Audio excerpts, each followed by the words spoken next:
नमस्कार दोस्तों, डियर किसान में आपका एक बार फिर स्वागत है, जहां पर बात होती है केवल किसान की। और दोस्तों, आज की इस वीडियो में बात करेंगे कि नरमा कपास की फसल में यूरिया की कितनी मात्रा और किस समय पर आपको देनी चाहिए, ताकि आपके नरमा कपास को सही समय पर नाइट्रोजन की मात्रा मिल सके, जिससे कि उसमें एक बराबर बैलेंस जो ग्रोथ है वो लगातार जारी रहे और आपको उत्पादन में एक अच्छा परिणाम देखने को मिले। तो चलिए दोस्तों, वीडियो शुरू करते हैं और सबसे पहले बात करते हैं देसी कपास के बारे में और संकर बीटी नरमा के बारे में। चौधरी चरण सिंह हरियाणा कृषि विश्वविद्यालय हिसार क्या कुछ कहता है। तो यहाँ पर हरियाणा कृषि विश्वविद्यालय का कहना है कि आपको यूरिया की मात्रा 3 बार अपनी फसल के अंदर डालनी चाहिए। यहाँ पर जो देसी कपास जो होती है, इसमें 45 किलोग्राम यूरिया की आवश्यकता होती है। इसके अलावा जो संकर बीटी नरमा होता है आपका, यहाँ पर आपको 150 किलोग्राम यूरिया की डोज डालनी पड़ती है। यूनिवर्सिटी के अनुसार आपको यूरिया की इतनी मात्रा अपनी फसल के अंदर 3 बार प्रयोग करनी होती है, यानी कि 1/3 हिस्सा आपको जब आप नरमा की बिजाई करते हैं उस समय पर आपको डालनी होती है। इसकी दूसरी डोज आपको उस समय पर डालनी होती है जब आपकी कपास में बोक्की, बोल या फिर फूल पत्तियां आनी स्टार्ट हो जाती हैं।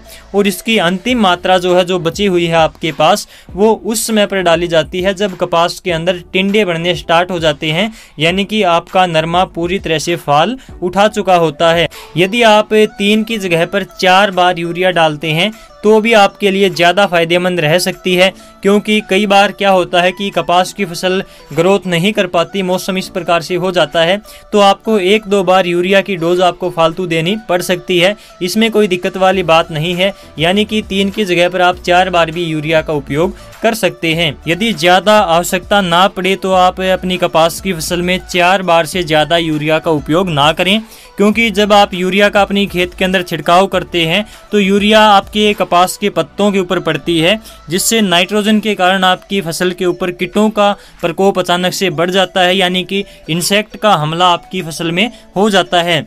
इसलिए यूरिया डालने के तुरंत बाद आपको इंसेक्टिसाइड का, कीटनाशक का स्प्रे अवश्य करना चाहिए, नहीं तो आपकी फसल में ज़्यादा कीट यूरिया डालने के कारण आ सकते हैं।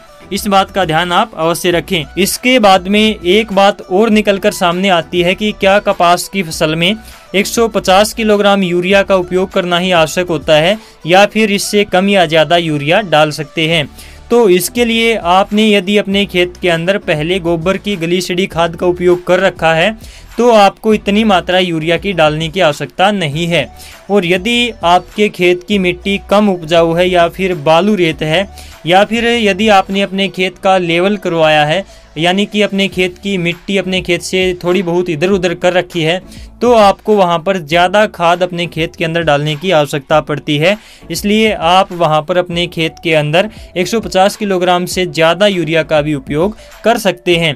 जैसा कि मानसून का सीजन है, तो बारिश रुकने के बाद में जब आपकी कपास के पत्ते सूख जाएं तो उसके बाद में यूरिया का उपयोग करें, क्योंकि गिल्ले पत्ते होने के कारण यूरिया के जो दाने हैं वो नीचे नहीं गिर पाते और पत्तों पर ही लगे रह जाते हैं, जिससे कि पत्ते जल जाते हैं। ज़्यादा अच्छा यही रहेगा कि आप यूरिया जो मोटे दाने वाली आती है, बड़े दाने की जो यूरिया आती है, उसका उपयोग करें, क्योंकि वो पत्तों के ऊपर ज़्यादा नहीं ठहरते, नीचे आसानी से गिर जाते हैं। इसलिए मोटे दाने वाली यूरिया का उपयोग करें जहाँ तक हो सके। ज़्यादा धूप की अवस्था में यूरिया का उपयोग ना करें, क्योंकि ये वाष्पीकृत होकर वायुमंडल में उड़ जाती है और जितनी आपके पौधे को इसकी डोज मिलनी चाहिए थी वो पूरी मात्रा आपके पौधे को नहीं मिल पाती।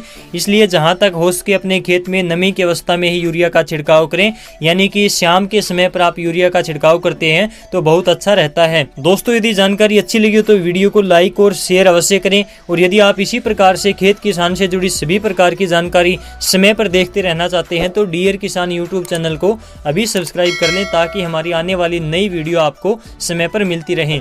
चलिए दोस्तों, मिलते हैं अगली वीडियो में एक नई जानकारी और नए टॉपिक के साथ। तब तक के लिए नमस्कार।